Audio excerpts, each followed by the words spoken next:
السلام علیکم.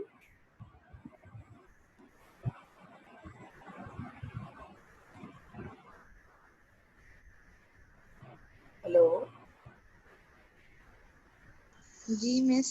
جی اسٹارٹ ہو گیا. جی پیارے بچوں، آج ہم نے جو نظم کرنی ہے اس کا نام ہے نوجوان سے خطاب. اگر آپ اسکرین پہ دیکھیں تو آپ کو نظر آ رہی ہوگی نظم اسرار الحق مجاز. اچھا، یہ جس وقت ہم یہ عنوان سنتے ہیں نوجوان سے خطاب، تو ہمارے ذہن میں فوراً کس شاعر کا نام آتا ہے؟ کون سا شاعر ہے جو ایسی بات یا ایسی گفتگو، کس شاعر کو ہم نوجوان سے باتیں کر کے اور اپنے نوجوان کو آگے بڑھتے دیکھتے ہیں؟ آپ کے ذہن میں فوراً علامہ اقبال کا نام آتا ہے، جو نوجوان کو مختلف پیغامات دیتے ہیں. اب اگر ہم اس نظم کو دیکھیے شاعر کیا کہتے ہیں: جلال آتش و برق و سحاب پیدا کر، اجل بھی کام اٹھے وہ شباب پیدا کر. صدائے پیشائے مزدور ہے تیرا نغمہ، تو سنگ و خشت سے چنگ و رباب پیدا کر.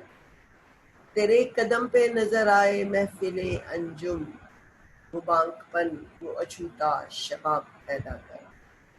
تیرا شباب امانت ہے ساری دنیا کی، تو خارزارے جہاں میں گلاب پیدا کر. سکون خواب ہے بے دست و پا ضعیفی کا، تو اضطراب ہے خود اضطراب پیدا کر. بہے زمیں پہ جو تیرا لہو تو کم مت کر، اسی زمیں سے مہکتے گلاب پیدا کر. ہم اس نظم کو دیکھتے ہیں. سب سے پہلے ہم شاعر کے بارے میں آپ کو تھوڑا سا بتا دوں کہ یہ وہ شاعر ہیں جنہوں نے 20ویں صدی کے ربع اول، ٹھیک ہے، اگر ایک صدی کو آپ ربع کہتے ہیں چار کو 4 حصوں میں کریں تو 1910 سے 1925، 25 سے آگے 50، پھر 75 اور پھر 2000. یہ وہ شاعر ہیں جن کو شہرت ملی اور اسرار الحق مجاز ان میں نمایاں ہے. اور ایک رومانی اور انقلابی شاعر. رومانی شاعر وہ ہوتا ہے جو فطرت کو دیکھتا ہے، انقلابی شاعر جو سوچ اور فکر میں تبدیلی پیدا کرتا ہے، انقلاب لاتا ہے اور تھوڑی سی انقلابی باتیں کرتا ہے. 20ویں صدی کا یہ زمانہ حصول آزادی کی آرزوئیں اور عملی کوشش اور رکاوٹ. 20ویں صدی میں لوگ کیا کرتے تھے؟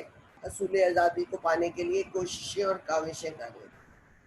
مجاز فطرتاً رومانیت پسند، یعنی ان کی فطرت، ان کی نیچر رومانیت پسند، مگر چونکہ حساس تھے اور حساس ہونے کی وجہ سے آس پاس ہونے والے واقعات حادثات سے آنکھ بند نہیں کر سکتے. چنانچہ یعنی یہ فطرت کو تو دیکھتے تھے لیکن آپ کے ارد گرد کچھ ایسے واقعات ہو رہے ہوں تو آپ اس سے نظر نہیں چرا سکتے. آپ اپنے ارد گرد کے واقعات کو نہ صرف دیکھتے تھے بلکہ ان کے ہاں جوش، جذبہ، حرکت، عمل اور منزل کو حاصل کرنے کی زبردست لگن، یہ تمانا جذبات ان میں ملتے ہیں. یعنی آپ جب دیکھتے ہیں آپ کہتے ہیں، آپ ارد گرد کے حالات کو دیکھ کے کہتے ہیں ہم اپنے حالات بدلیں گے، ہم اپنی سوچ بدلیں گے، ہم آنے والا مستقبل. تو یہی حال مجاز کا تھا اور انہوں نے اپنے اندر اس جذبے کو پروان چڑھایا. اور ان کی سب سے بڑی خصوصیت ان کی شاعری میں غدائیت ہے، روانی ہے. اور ابھی ہم نے پڑھا: اجل بھی کام اٹھے وہ شباب پیدا کر، سنگ و خشت سے چنگ و رباب پیدا کر. آپ کو ایک نغمگی سی محسوس ہوتی ہے، غنائیت، آپ اس کو لے میں پڑھ سکتے ہیں. پھر آسان ہے، مشکل نہیں ہے. رجائیت پسند شاعر ہے. دیکھیے، رجائی وہ ہوتا ہے جو امید کا پہلو نہیں چھوڑتا، وہ ہر طرف پازیٹیو دیکھتا ہے، اچھی بات ہے. ایک ہوتا ہے مایوسی کا. فانی بدایونی کو کہتے ہیں کہ وہ مایوسیوں کا شاعر ہے. ان کا حال ایسے ہے جیسے کبوتر بلی کو دیکھ کے آنکھیں بند کر دیتا ہے. آپ اگر کبوتر بلی کو دیکھ کے آنکھیں بند کرے گا تو بلی تو اس کو کھا جائے گی، لیکن اگر وہ ہمت حوصلہ کر کے اڑ جائے تو شاید اس کی جان بچ جائے. اسی لیے ان کے ہاں اداسی، تھکن، مایوسی کی بجائے ولولہ، جوش اور سر خوشی ہے. جذبات کی گہرائی کے ساتھ ساتھ ان کی شاعری میں رمز، اشارے، کنائے، واقعیت، داخلیت اور وجدانی کیفیات، اور یہ ان کی حیات ابدی کی تعلیم ہے۔ اب آپ کو یہ بتا دیں کہ رمز یعنی اشارے کنائے میں بات کرنا، اشاریت، یہ ساری ہمارے ہاں اردو زبان و ادب میں شاعری کی استعمال ہونے والی استعارات اور تراکیب ہے۔ پوری نظم کو اگر ہم دیکھیں تو شاعر نے پوری نظم کے ذریعے ہمیں یہ بتانا چاہا کہ کسی بھی مقصد کے حصول کے لیے قوم کے نوجوانوں کو اپنی صلاحیتیں بیدار کرنی ہوگی، ابھارنی ہوگی، ان کو تقویت دینا ہوگا۔ دیکھیے ہر نوجوان کے اندر اللہ تعالیٰ نے کچھ خوبیاں رکھی ہیں، جس وقت تک وہ نوجوان ان خوبیوں کو استعمال نہیں کرتا، ان خوبیوں پر عمل پیرا نہیں ہوتا، ان کو تخلیق، ہر انسان کے اندر مختلف خوبیاں ہیں۔ یہ کہا کہ جب کوئی مقصد حاصل کرنا ہے تو قوم کے نوجوانوں کو اپنی صلاحیتیں بیدار کرنی، وہ جو سوئی ہوئی ہیں ان کے اندر، محنت اور جد و جہد ہی سے آسائش، آرام اور سکون۔ ایسا نہیں ہے آج آپ کو کائنات میں بہت سے لوگ نظر آ رہے ہوں گے جو بڑے کامیاب ہوں گے، جو بڑے اعلیٰ مقام پہ ہوں گے، لیکن انہوں نے اس کے لیے کیا کیا ہوگا؟ محنت اور جد و جہد۔ منزل پر پہنچنے کے لیے اگر خون بھی بہانا پڑے تو انسان کو غمزدہ اور افسردہ نہیں ہونا چاہیے۔ یہ ساری باتیں یہ ظاہر کر رہی ہیں کہ انسان کو کامیابی حاصل کرنے کے لیے آج ہمارے نوجوان اگر زبانی کلام، دیکھیے زبانی جمع خرچ سے دنیا میں کبھی کامیابی کسی کو بھی نہیں ہوئی۔ تو شاعر کی اس پوری نظم کا یہ ایک تھیم یہ بنتا ہے کہ اگر آپ کو کچھ حاصل کرنا ہے تو آپ کو محنت کرنی ہوگی، جدوجہد کرنی ہوگی، اور پوری قوم کے نوجوانوں کو اپنے اندر کی چھپی ہوئی صلاحیتوں کو اجاگر کرنا ہوگا، بیدار کرنا ہوگا۔ اب شاعر اس پہلے شعر کو دیکھیے، جلال آتش و برق و سحاب پیدا کر۔ جلال کہتے ہیں روح اور وقار، آتش کہتے ہیں آگ کو، برق کہتے ہیں بجلی کو، سحاب کہتے ہیں بادل کو، اجل بھی کانپ اٹھے وہ شباب پیدا کر۔ اجل کہتے ہیں موت کو، شباب جوانی،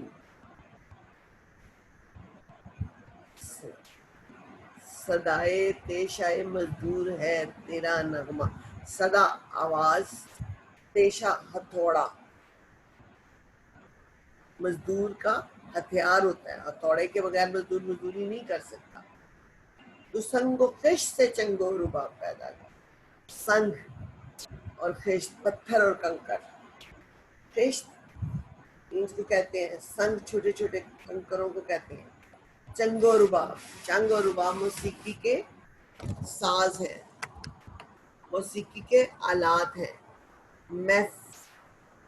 تیرے قدم پہ نظر آئے محفل انجم، محفل انجم ستاروں کی انجم، ستاروں کی محفل، وہ بانک پن وہ اچھوتا شباب پیدا، اچھوتا نرالا، انوکھا، سب سے علیحدہ، شباب کہتے ہیں جوانی کو۔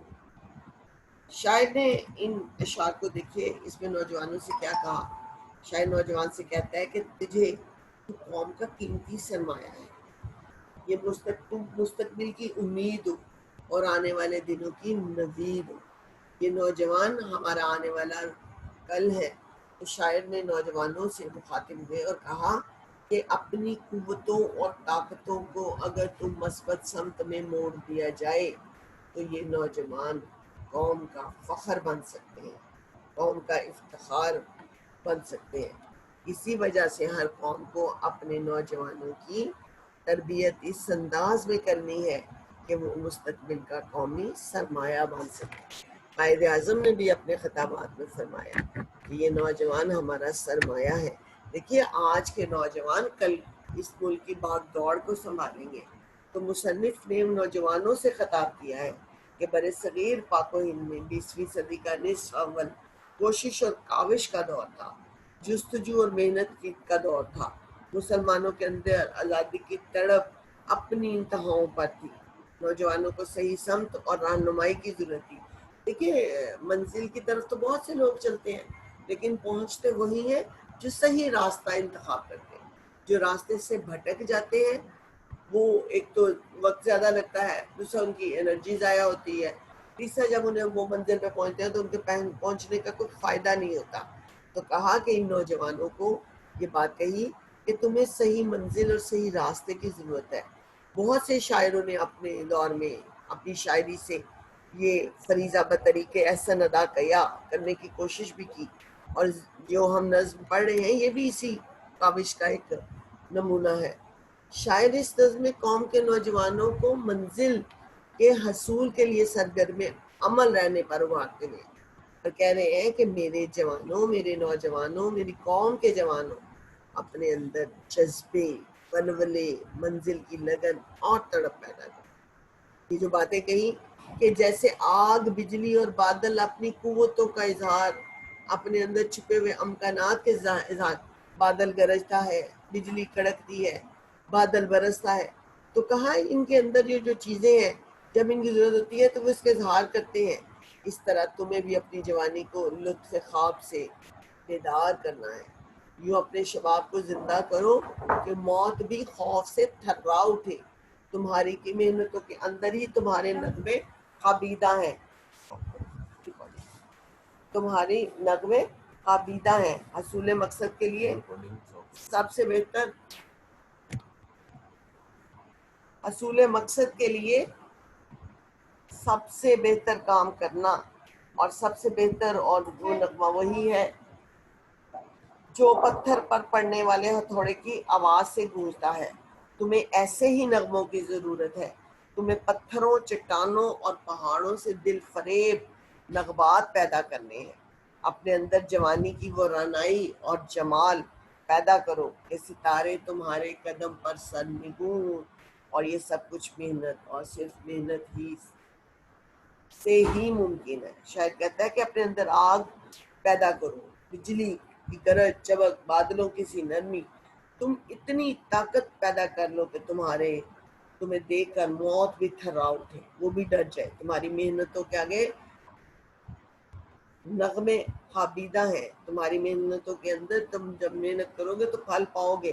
وہ جو نغمے ہیں تمہارا مقصد کو پانے کے لیے, اور مناسب نغمہ وہی ہے جو پتھر پر پڑنے والے ہتھوڑے کی, جب ہتھوڑے کی آواز آتی ہے تو اس سے مزدور کے اندر اور لگن اور محنت پیدا ہوتی ہے. تم یہ موسیقی چھیڑو, پتھروں, پہاڑوں, چٹانوں سے یہ دل فریب نغمے پیدا کرو. اپنی محنت سے, اپنی کوشش سے یہ سب کچھ, یہ جو تم حاصل کرنا چاہتے ہو, یہ کامیابی, یہ بلند مقام, ستاروں سے آگے جہاں اور بھی ہے ابھی عشق کے امتحان. اور یہ جو آج کا نوجوان آسمان پر کمندے ڈال رہا ہے, چاند تک کا سفر کر رہا ہے, یہ صرف اور صرف محنت اور مشقت ہی سے حاصل کیا جا سکتا ہے. اس لیے شاعر نے آج کے نوجوان کے اندر وہ جذبہ, وہ محنت, وہ لگن ابھارنے کی کوشش کی اور کہا کہ تمہیں صرف اور صرف محنت کرنا ہے اور محنت ہی کے بلبوتے پر آگے بڑھنا ہے. اس سے نہ صرف تم اپنی زندگی کو سنوار سکو گے بلکہ اپنے آنے والے کل کے ساتھ ساتھ اپنی قوم کی خدمت بھی کر سکو گے. شاعر نے ایک واضح مقصد دیتے ہوئے کہا, تیرا شباب امانت ہے ساری دنیا کی, تو خارزار جہاں میں گلاب پیدا کر. شباب کہتے ہیں جوانی کو, خارزار کہتے ہیں کانٹوں بھرا جنگل. سکون خواب ہے بے دست و پا ضعیفی کا, ضعیفی بڑھاپا, بے دست و پا بے بسی, مجبوری, لاچاری. اس طرح پیدا کر, اس طرح بے چینی, حرکت عمل, بے قراری. شاعر نے انہیں شعر میں بتایا کہ کسی بھی ملک یا قوم کی آزادی, ترقی اور عروج کے عمل میں نوجوان ہراول دستہ ہوتا ہے. ہراول دستہ وہ دستہ ہوتا ہے جو سب سے آگے چلتا ہے. شاعر نے کہا کہ نوجوان ہی ہماری منزل پہ آگے بڑھنے والے ہیں, اور اقوام متحدہ کی اگر تاریخ دیکھا جائے بہت بڑی شہادت ہے کہ قوموں کی تاریخ میں نوجوانوں نے ہی کلیدی بنیادی مرکزی کردار ادا کیا ہے. یہ سب اسی صورت میں ممکن ہے کہ جب قوم کے جوانوں کے اندر بیداری کی روح پھونکی جائے. دیکھیے آج کے نوجوان کو راستہ دکھانا آج کے بزرگوں کا کام ہے. اپنے آباء و اجداد کو دیکھ کر وہ محنت کرتے ہیں. اگر ہمارے آباء و اجداد ہی ہمت چھوڑ دیں گے تو آج کا نوجوان کہاں سے سبق حاصل کرے گا؟ ان کی قوتوں کو ابھارا جائے، ان کو بتایا جائے کہ ان کے اندر کون سی تڑپ ہے، جذبہ عشق ہے، محنت ہے، لگن ہے، ان کو پیدا کیا جائے. ان کے جذبات، ان کے عزائم، ان کی سوچیں، ان کو روبہ عمل لایا جائے. صرف سوچ کے بیٹھ جانا ہی کافی نہیں ہے، بلکہ اس کے لیے آپ کو محنت کرنی پڑے گی، جدوجہد کرنی پڑے گی. آپ کی اسی جدوجہد کے سبب یہ ملک اور قوم ترقی کرے گا. یہ کام شاعروں اور سیاستدانوں اور محب وطن لیڈروں کا ہے. ان تینوں طبقات کو چاہیے کہ وہ سیاستدان ہمارے جوانوں کو بتائیں کہ ان کو کس طرح اپنے ملک کو آگے بڑھانا ہے. لیڈر اور جو وطن سے محبت کرنے والے ہیں، ہمارے پاس تاریخ میں مثالیں بڑی پڑی ہیں. آپ کے پاس فتوحات کی مثالیں ہیں. آپ اسلام کی فتح کو دیکھیے، آپ پاکستان کی وجود میں آنے کو دیکھیے، تو آپ کے سامنے کہ وہ لوگ جنہوں نے محنت کی، جنہوں نے قائد اعظم نے اپنی جان کی پرواہ نہ کی، دن رات محنت کی، اپنی سوچ اور فکر کو آگے. طارق بن زیاد، صلاح الدین ایوبی، محمود، آپ ہسٹری میں سے دیکھیے کہ انہوں نے کیسے کامیابیاں حاصل کی. تو ہمارے نوجوانوں کو چاہیے، شاعر کہتا ہے کہ اے نوجوان، قوم تیری جوانی صرف تیری قوم ہی کی نہیں، اے نوجوان تیری جوانی ساری دنیا کی امانت ہے. اس لیے کہ مسلمان ہونے کی حیثیت میں کائنات کی رہنمائی کا فریضہ مسلمان نوجوان کی ذمہ داری. آج مسلمان پاکستان میں ہو، فلسطین میں ہو، کشمیر میں ہو، کہیں پہ بھی ہو، ہمیں صرف یہ نہیں کہ ہم صرف اپنے گھر کو بچا دیں، اپنے علاقے کو بچا لیں، اپنے صوبے نہیں. مسلمان تو مسلمان ہے، تو جوان ہے، تجھے چاہیے کہ تو جہاں جہاں مسلمان ہیں اس کی مدد کرے. تیری ذمہ داری ہے. اگر تم صرف اپنے اس فرض سے ہوتا برا ہو جاؤ، اپنے اس فرض کو پورا کر لو، تو تمہاری محنت ضرور رنگ لائے. اور کانٹوں بھری یہ دنیا مہکتے، مسکراتے اور خوشبوئیں لٹاتے گلابوں کی سرزمین بن جائے گی. آج کشمیر میں مسلمان اپنی جان کا نذرانہ دے رہا ہے، مائیں بچوں کی قربانی دے رہی ہیں، عورتیں اپنے سہاگ لٹا رہی ہیں، بچے اپنے باپ کو کھو رہے ہیں. تو اے نوجوان، تو ہمت کر، تو جوش جذبہ پیدا کر، تو اپنی سوچ کو آگے بڑھا، تو باطل سے مت ڈر. تو اس دنیا کو گل و گلزار بنا دے گا. حرکت اور عمل ہی زندگی کی دلیل ہے. اور پھر نوجوانی میں تو انسان کو تھرکتے پارے کی طرح مضطرب. اب دیکھیے جب آپ بخار چیک کرنے کے لیے پارا آپ تھرمامیٹر لگاتے ہیں تو اس میں پارا کبھی اوپر جاتا ہے کبھی نہیں. وہ بے چین ہے، وہ بے قرار ہے، اس کو اپنی منزل نہیں ملتی. لیکن جہاں جا کے اس کو اپنا ٹیمپریچر ملتا ہے وہ وہاں رک جاتا ہے. تو کہا کہ نوجوان، تو پارے کی مانند بے چین رہ، بے قرار. آپ کبھی دیکھیے پارے کو، آپ پانی ہوتا ہے ریت میں ڈالیے، وہ چھوٹے چھوٹے موتی بن جائیں گے. آپ دیکھیے موتی کبھی آپ کے ہاتھ پہ ٹکتا نہیں، وہ کبھی دائیں کبھی بائیں. تو شاید یہی بات کہتا ہے کہ نوجوانوں کو بے چین بے قرار کام کرتے رہنا، حرکت کرتے نظر آنا چاہیے. ہاتھ پاؤں توڑ کر بیٹھ رہنا کمزوری اور بڑھاپے کی نہ. دیکھیے بوڑھے لوگ بیٹھے ہیں، وہ ہل نہیں سکتے، وہ چاہیں بھی تو کچھ نہیں کر سکتے. تو کہا کہ اے نوجوان، یہ تیرا فرض ہے، یہ تیری ذمہ داری ہے. اور اس سے آزادی سے ہم کناری، اور اس دلہن کو کہتے ہیں آزادی کی دلہن سے ملنا. اس کے لیے مسلسل محنت، کاوش، جد و جہد اور ہمت چاہیے، اور اس کے بعد ہی انسان کو کامیابی نصیب ہوتی ہے. اس طرح کی مصیبتیں بعض اوقات لہو مانگتی ہیں، خون مانگتی ہیں. اے نوجوان، بہے زمیں پہ جو میرا لہو تو غم مت کر، اسی زمیں سے مہکتے گلاب پیدا کر. اگر یہ لہو بہہ بھی جائے تو کام نہیں کرنا، کیونکہ مسلسل کوشش کرتے ہی رہنا چاہیے اور اس سرزمین میں مہکتے گلابوں کی فصل تیار کرتے ہی رہنا. دیکھیے آپ زمین میں بیج ڈالتی ہیں، کوئی پانی ڈالتی ہیں تو پھول کھلتا ہے. چاہے نے کہا اگر تجھے اپنا خون بہانا بھی پڑے تو اس زمین کی خاطر، اس مٹی کی خاطر اپنی جان کا نذرانہ دے دے، کیونکہ تیرا خون رائے گا نہیں جائے گا. تیرا خون کیوں رائے گا نہیں جائے گا؟ کیونکہ وہ ایک نہ ایک دن گلاب بن کر ابھر آئے گا اور سب کے سامنے آئے گا. تو اس چیز کا دکھ نہ کر کہ تیری جان جائے گی. تیری جان، تیری قربانی کوئی بھی نہیں بلائے گا. نسلوں تک آنے والی نسلیں تیری اس قربانی کو یاد رکھیں گی. اے نوجوان، تیرے ذمے قوم، دنیا، خدا تعالیٰ کی طرف سے بہت سے کام ہیں، تو ان کو پورا کر. تو اپنی بے چین روح کو قرار اس وقت ملنا چاہیے جب تجھے آزادی مل جائے. اس سے آزادی مل جائے ان کافر اور باطل طاقتوں سے تیرے قوم کے لوگ سکون سے رہیں. وہ صرف اور صرف تیری محنت اور کارگزاری سے ہوگا. تیری جوانی، تیری ہمت، یہ سب کی امانت ہے. تو ایسا اپنے اندر طاقت، ہمت، جوش، جذبہ پیدا کر کہ موت بھی کانپ اٹھے، تھرا اٹھے. تیری آنکھوں میں موت کو بھی دیکھنے کی ہمت پیدا نہ ہو. تو اپنی محنت سے، اپنی ہمت سے تو آج اس رقص و سرور کی محفلوں میں مت گھومو. تو اپنی محنت سے، اپنی اس کوشش سے وہ نغمے چھیڑ جس سے پوری دنیا اپنی خوشحالی کے نغمے سنے. اے نوجوان، یہ تیری ذمہ داری ہے کہ تو اس دنیا کو مہکتے گلابوں کی سرزمین بنا دے. جی پیارے بچوں، کوئی بات ہے اس میں پوچھنے والی ہے؟ کوئی ایسی چیز جو آپ کو سمجھ نہ آئی ہو؟ بڑی خوبصورت نظم ہے، بڑا خوبصورت پیغام ہے حرکت اور عمل پیدا کرنے کا، جد و جہد کا، لگن کا. کوئی ایسا پوائنٹ جو آپ کو سمجھ نہیں آیا ہو؟ نو مس آ گیا. سمجھ آئی ہے؟ جی مس.